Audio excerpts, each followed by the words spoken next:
और सभी बच्चे बढ़िया हो। चलिए अपने टॉपिक पर आते हैं कि देखिए अपन ने लॉरेंज जो रूपांतरण समीकरण चल रहा था उसमें अपन ने लॉरेंज रूपांतरण समीकरण ज्ञात कर लिया था कि लॉरेंज रूपांतरण समीकरण क्या क्या होते हैं, किस किस के सापेक्ष। जो अपन ने एक ऐसे निर्देश तंत्र लिया था तो उसमें वेग के घटक क्या माने थे, यू एक्स यू वाई और यू जेड। और जब अपन ने एस डैश निर्देश तंत्र लिया था तो उसमें वेग के घटक क्या माने थे, u dash x u dash y और यू जेड डैश, तीनों लिए थे। जब अपन ने u x u y u z का मान लिया था तो अपन ने कितना लिया था कि यू एक्स का बराबर किसके आया था, d x upon d t. U y का मान किसका आया था, d y upon d t.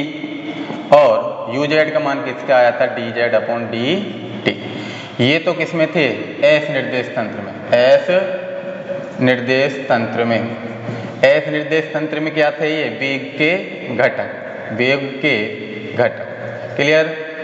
अब एच डैश निर्देश तंत्र में क्या मान के चला था, यू डैश एक्स बराबर d x dash upon d t dash और यू डैश वाई बराबर d y dash upon d t और u z dash upon d z dash upon d t.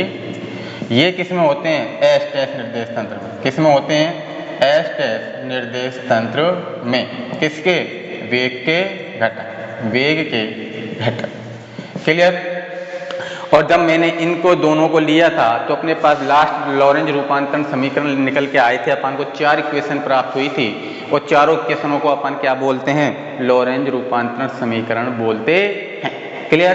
तो अपने पास क्या क्या आया था कि एक तो आया था एक्स डैश बराबर alpha into x minus v t, y dash बराबर किसके आया था, वाई, जेड डैश बराबर किसके आया था, जेड, और टी डैश बराबर आया था alpha into t minus v x upon c square. ये चारों इक्वेशन क्या थी अपने पास, ये चारों समीकरणों को अपन किस नाम से जानते हैं, लॉरेंज रूपांतरण समीकरण, लॉरेंज रूपांतरण समीकरण। क्लियर।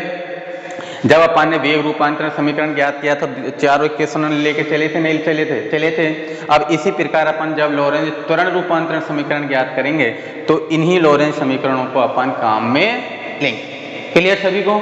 चलिए अब हेडिंग डालिए लॉरेंज त्वरण रूपांतरण समीकरण।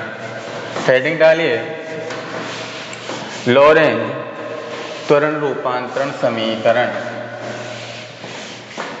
हेडिंग डालिए लॉरेंज त्वरण रूपांतरण समीकरण। लॉरेंज त्वरण रूपांतरण, लॉरेंज त्वरण रूपांतरण समीकरण, समीकरण। देखिए मैंने तुमको पहले भी बता दिया कि वेग रूपांतरण समीकरण क्या होता है। क्या बताया था कि मैंने बताया था कि किसी निर्देश तंत्र में किसी कण का वेग क्या है, ज्ञात है, तथा किसी दूसरे अन्य निर्देश तंत्र में उसी कण का वेग क्या किया जाए, ज्ञात किया जाए, तो उन दोनों कणों के वेगों में संबंध स्थापित करने के लिए जिस समीकरण का अपन उपयोग करते हैं उसके क्या कहते हैं, लॉरेंज वेग रूपांतरण समीकरण कहते हैं। इसी प्रकार लॉरेंज त्वरण रूपांतरण समीकरण की वही परिभाषा है। अब वेग के स्थान पर क्या हो जाएगा, उसमें त्वरण। क्या हो जाएगा, त्वरण। कि कह देंगे किसी एक निर्देश तंत्र में कण का त्वरण क्या है, ज्ञात है, तथा दूसरे अन्य निर्देश तंत्र में उसी कण का त्वरण क्या किया जाए, ज्ञात किया जाए, तो उन दोनों कणों के त्वरणों में संबंध स्थापित करने के लिए जिस समीकरण का अपन उपयोग करेंगे उसको ही अपन क्या कहेंगे, लॉरेंज त्वरण रूपांतरण समीकरण ही कहेंगे। क्लियर है सभी को। इसमें भी अपन किसको काम में लेके चलेंगे, लॉरेंज रूपांतरण समीकरणों को। क्लियर। जैसे वेग रूपांतरण समीकरण में अपन ने समीकरण 1 और समीकरण 4 का क्या किया था, टी के सापेक्ष अवकलन। फिर अपन ने समीकरण 1 का अवकलन करने के पश्चात dt से क्या कर दिया था, वो गुणा। इसी प्रकार समीकरण 4 का क्या किया था, टी के सापेक्ष अवकलन, और उसको भी किससे गुणा कर दिया था, dt से गुणा कर दिया था। क्लियर। तो लिखिए इसमें लॉरेंज त्वरण रूपांतरण समीकरण। लिखिए किसी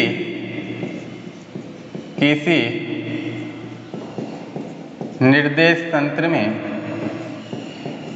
किसी निर्देश तंत्र में, किसी निर्देश तंत्र में किसी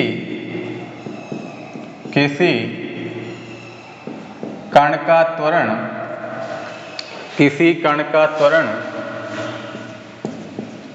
ज्ञात हो तथा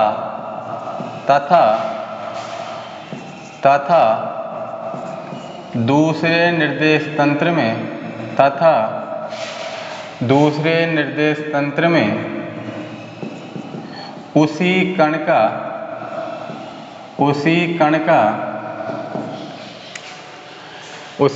का त्वरण ज्ञात किया जाए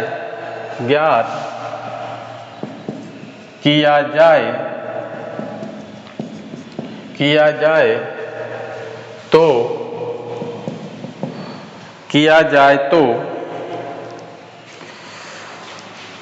दोनों त्वरणों के मध्य त्वरण ज्ञात किया जाए तो दोनों त्वरणों के मध्य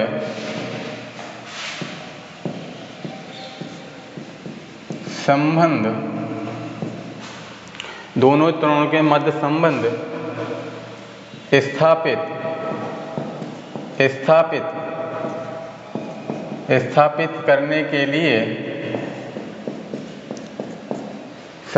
स्थापित करने के लिए जिस समीकरण का उपयोग करते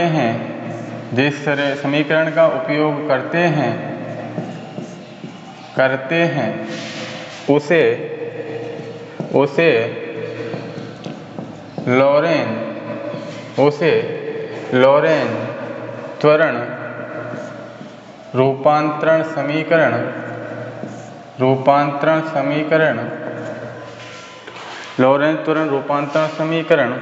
कहते हैं।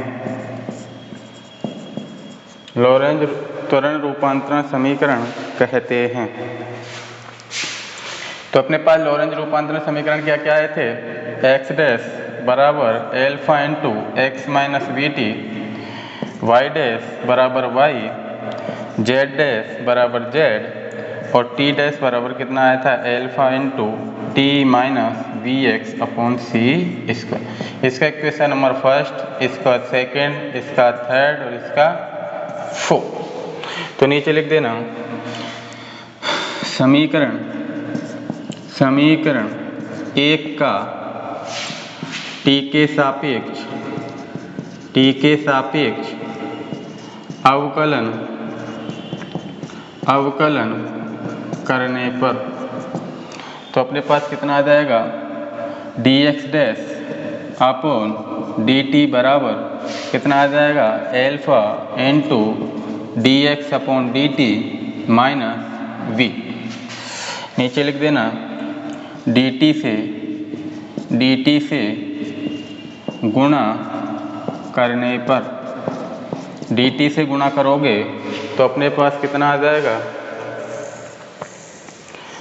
तो dt से गुणा करूँगा तो कितना आ जाएगा? dx dash upon dt into d t बराबर कितना आ जाएगा? एल्फा, dt से दोनों पदों को जब मैं गुणा करूँगा तो कितना आ जाएगा बताइए?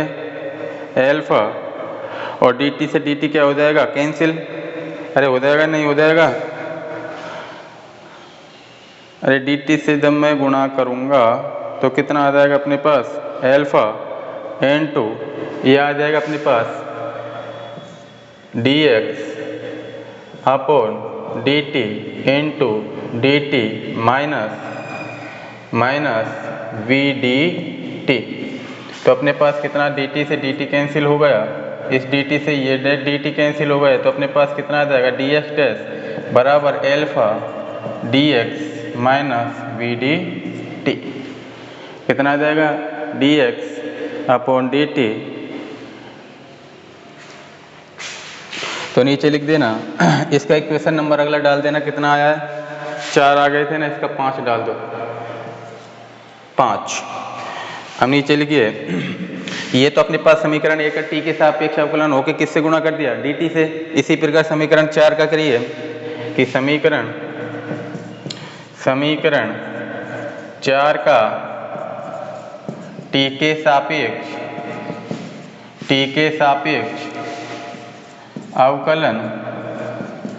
अवकलन करने पर तो अपने पास इससे कितना आ जाएगा।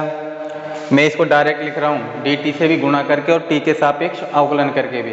क्लियर, समझ जाओगे ना कि जो काम अपन ने समीकरण 1 में किया है उसका समीकरण नंबर किस में करेंगे, 4 में। इसके t के सापेक्ष अवकलन करके dt से क्या कर दूंगा मैं, उसका गुणा। तो मैं उसको डायरेक्ट लिख रहा हूँ तो कितना आ जाएगा अपने पास, t के सापेक्ष अवकलन करने पर और dt से गुणा करने पर कितना आ जाएगा कि dt डैश बराबर कितना दे रखा है, एल्फा इंटू dt माइनस कितना आ जाएगा वी डी एक्स अपॉन कितना है सी स्क्वायर। इसका इक्वेशन नंबर 6 डाल, इक्वेशन नंबर 6। तो नीचे लिख देना समीकरण 5 व 6 से तो कितना आ जाएगा d x dash upon d t dash बराबर alpha d x minus v d t upon alpha into d t minus v d x upon c square. Alpha से एल्फा कैंसिल हो गया तो अपने पास कितना बच गया, d x dash upon d t dash बराबर d x minus v d t upon d t minus v d x upon c square. अब मैं क्या करूं कि इसको डी टी से ही तो गुणा कर दूं और डी टी से क्या कर दूं, भाग दे दूं। क्लियर, तो अपने पास आ जाएगा। अब देखिए मैं इस पूरे पद को किसके बराबर लिख सकता हूँ, ये किसका घटक होता है, यू एक्स डैश का घटक होता है, नहीं होता। अरे उसमें जब मैंने वेग रूपांतरण समीकरण ज्ञात किया था तो D x dash upon d t dash बराबर किसके बताया था, यू एक्स डैश के। तो इसके स्थान पर मैं क्या लिख सकता हूँ, यू एक्स डैश। तो कितना होगा अपने पास यू एक्स डैश बराबर कितना होगा, हो जाएगा। अब मैं इसको क्या कर दूँ, डी टी से ही भाग दे दूँ और डी टी से ही गुणा कर दूँ तो अपने पास आ जाएगा डी टी इंटू कितना आ जाएगा बताइए, d x upon d t minus v upon कितना आ जाएगा डी टी और 1 minus v upon c square d x upon d t से डी टी कैंसिल हो गया तो अपने पास कितना आ जाएगा बताइए, यू एक्स डैश बराबर।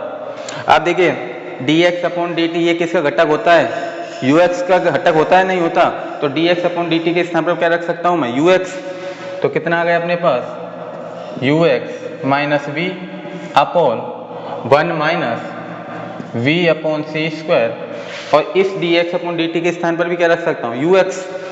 तो यू एक्स, तो अपने पास यू एक्स डैश बराबर कितना आ गया, इसका इक्वेशन नंबर अगला डाल लेना 7। उतारिए यहाँ तक, समीकरण 7।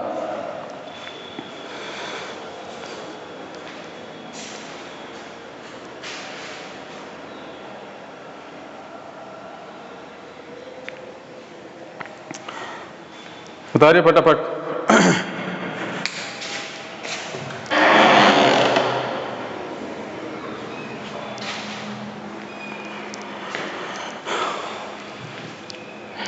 ऐसे काम अपन वेग रूपांतरण समीकरण में तो किया था। यहाँ तक तो अपन ने वेग रूपांतरण समीकरण में यही तो काम किया था।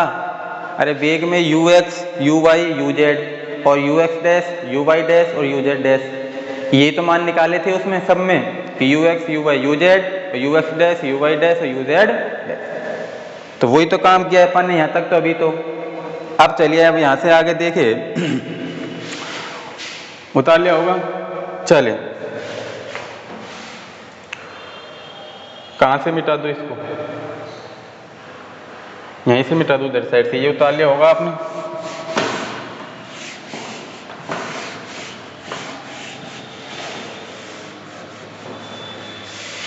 तो नीचे लिख दिया समीकरण 7 का समीकरण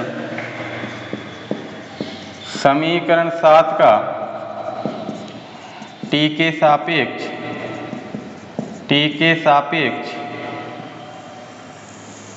सापेक्ष अवकलन करने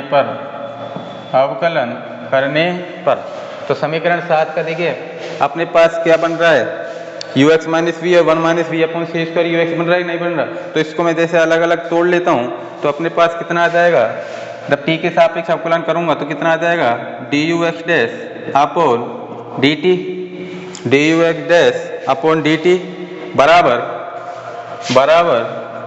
डी अपॉन डी टी, और कितना आ जाएगा, कितना दे रखा है, यू एक्स माइनस वी दे रखा है, नहीं दे रखा, तो u x minus v into कितना हो जाएगा, 1 minus v upon c square into u x, u x. Clear. अब देखिए, अब इसका मैं इसके सापेक्ष अवकलन करूंगा तो अपने पास आ जाएगा d u x dash upon d t बराबर, अब देखिए ये अपने पास u इंटू वी का बन रहा है नहीं बन रहा, और एक बन रहा है u माइनस वी, बन रहा है नहीं बन रहा। आपने पढ़ा होगा 12th में कि अपने पास जब अंश बटे हर का अवकलन करते हैं या अंश माइनस हर का या अंश इंटू हर का अवकलन करते हैं तो उसके लिए एक सूत्र होता है कि अंश इंटू हर का अवकलन और हर इंटू अंश का अवकलन। क्लियर। तो लिखिए इसमें, तो उसी के हिसाब से मैं कर दूंगा इसका अवकलन। तो D u x dash upon d t बराबर कितना आ जाएगा अपने पास, बताइए। यह आ जाएगा अपने पास d u x upon d t, अपने पास आ गया 1 minus v u x upon c square, और इसके ऊपर क्या चढ़ जाएगा, inverse plus u x minus v, और अपने पास कितना आ जाएगा, इनटू में -1। क्लियर। और अपने पास आ गया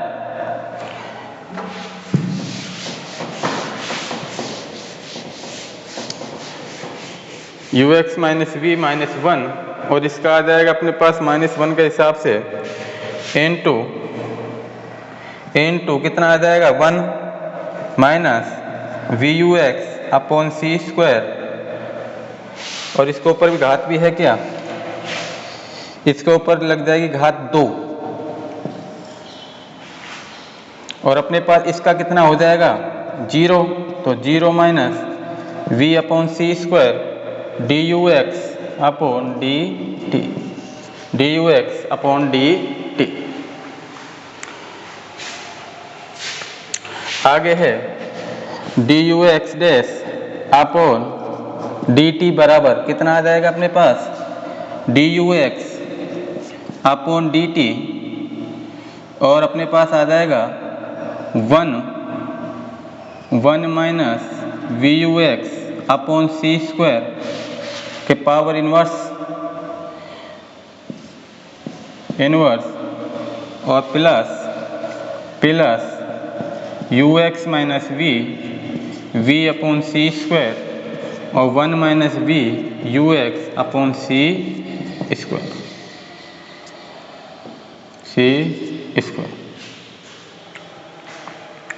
क्लियर। अब यहाँ से आगे देखिए, आगे क्या करेंगे अपन, इसका मान रख देते हैं तो अपने पास आ जाएगा d u x dash upon d t बराबर कितना आ जाएगा, d u x upon d t, d u x upon d t, और ये पद तो जो का त्यों आ ही जाएगा 1 minus v u x upon c square, और अपने पास बच जाएगा कितना, इसको अपने पास बच गया 1 minus v u x upon c square plus u x, यही तो बचेगा, d u x upon d t 1 minus v u x 1 plus inverse बच गया, तो 1 प्लस ये बचेगा अपने पास 1 plus u x minus v upon c square upon 1 minus v u x upon c square.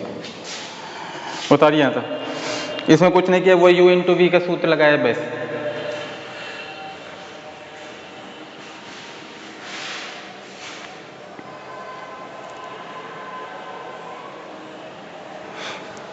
उतारिए जल्दी से। अब यहाँ से आगे अपने पास आ जाएगा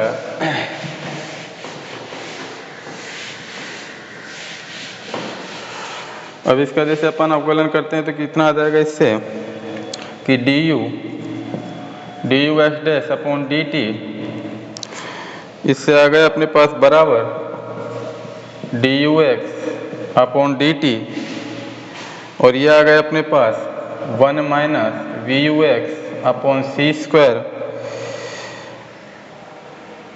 इसके ऊपर इन्वर्स लग रहा है ना, इन्वर्स, और कितना आ गया अपने पास 1 minus v u x upon c square plus u x b plus u x b upon c square minus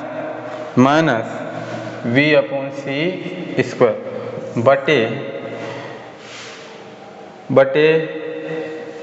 बटे 1 minus v u x upon c square.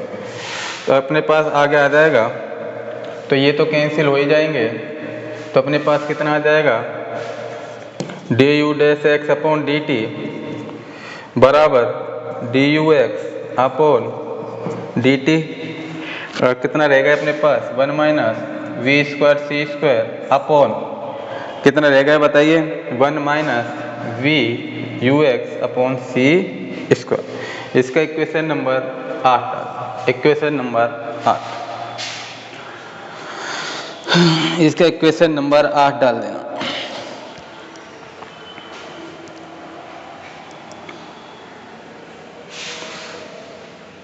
नीचे लिखिए समीकरण 6 से, तो समीकरण 6 से अपने पास कितना आ जाएगा, समीकरण 6 से, तो समीकरण 6 से अपने पास आ जाएगा कितना दे रखा है डी टी डैश, कितना था समीकरण alpha d t minus v d x upon c square, ये तो दे रखा समीकरण 6, तो अपने पास कितना आ जाएगा डी टी डैश बराबर एल्फा डी टी और 1 minus v upon c square d x upon d t, तो अपने पास डी टी डैश बराबर alpha d t 1 minus v c square, इसकी जगह क्या रख सकता हूँ यू एक्स, तो अपने पास इससे यहाँ से मैं डी टी का मान निकाल लूँ, तो डी टी बराबर कितना आ जाएगा डी टी डैश अपॉन कितना आ जाएगा alpha 1 minus v upon c square into u x. Clear, उतार लीजिए डी टी बराबर कितना आ गया अपने पास d t dash upon alpha into 1 minus v upon c square into u x. D t बराबर d t dash upon alpha 1 minus v upon c square into u x, उतार लीजिए जल्दी।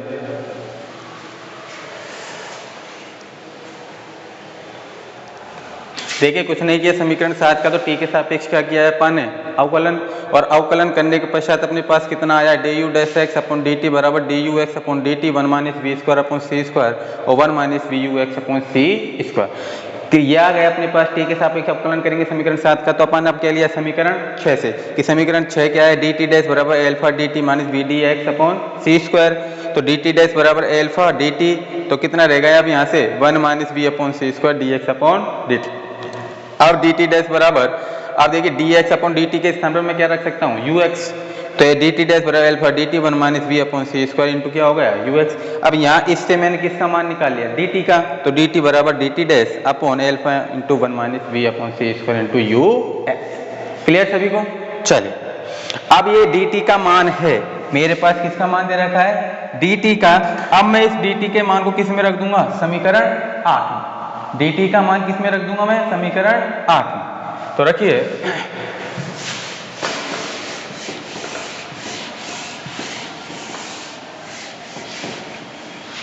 लिखिए इसमें समीकरण 8 में समीकरण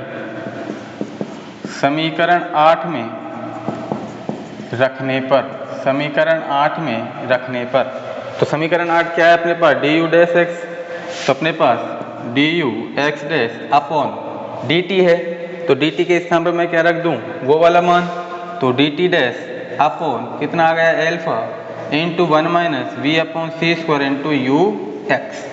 क्लियर, बराबर कितने की दे रखा है अपने पास d u x upon d t 1 minus v square upon c square upon 1 minus v u x upon c square.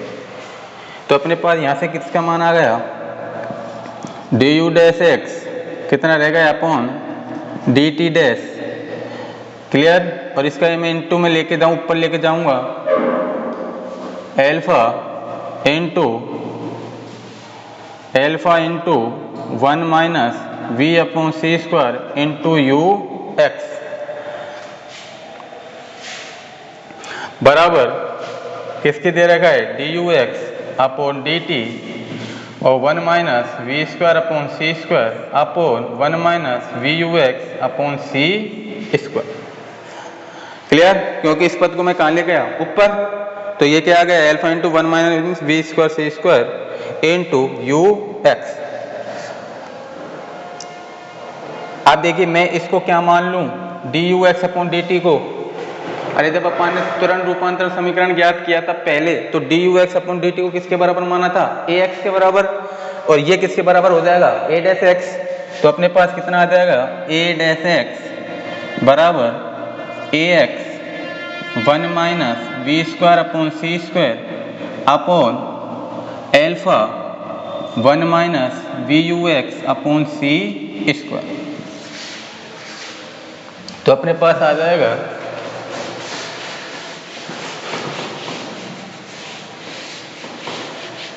तो अपने पास कितना आ जाएगा, अब इससे ए एक्स बड़े एल्फा वाले को ए dash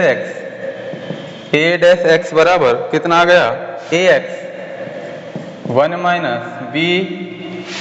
minus v square c square under root 1 minus v square upon c square, यही तो आएगा, under root 1 minus v square upon c square. और नीचे कितना दे रखा है अपने पास, 1 minus v u x upon c square, यहाँ लिख देना, चूंकि एल्फा बराबर कितना होता है, under root 1 minus v square upon c square. तो नीचे आ गए अपने पास कि ए डैश एक्स बराबर ए एक्स और कितना आ गया, 1 minus v square c square upon कितना आ गया, 1 minus v u x upon c square, v you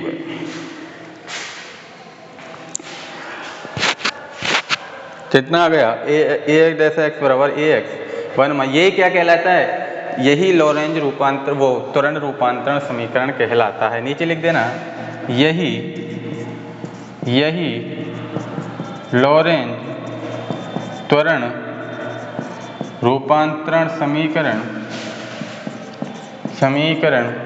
कहलाता है।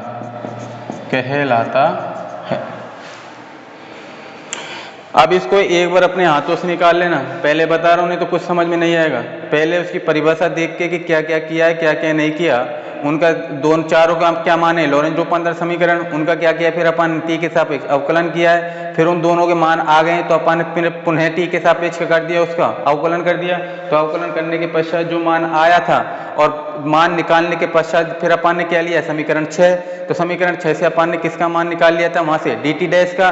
तो डी टी डैश का मान अपन ने किस में रख दिया था, समीकरण 8 में। तो समीकरण 8 में रखने के पश्चात अपने पास त्वरण का मान ए डैश एक्स बराबर कितना आएगा, a x into 1 minus v square upon c square और 1 minus v u x upon c square. इसको ही अपन क्या कहते हैं, लॉरेंज त्वरण रूपांतरण समीकरण बोलते हैं। अब इससे आगे अपन कल करेंगे कि छद्म बल आभासी बल क्या होता है। क्लियर सभी को, एक बार अपने हाथों से निकाल लेना इसको। चलिए।